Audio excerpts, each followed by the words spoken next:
Еще одно чудо света. Интересно, взяли ли мы мой варган? А если не взяли, то Тихон сейчас вам чуть-чуть про него расскажет.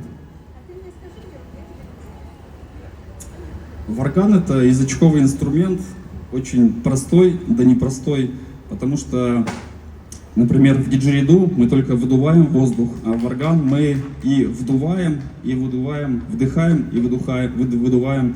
То есть дозируем воздух, тем самым играем на своем теле, ритмично, пульсируем, подключаем разные уровни звука, рука, язык, гортань, щеки, все это звучит, напевает песню своей души. И сейчас мы вам покажем, тоже вместе.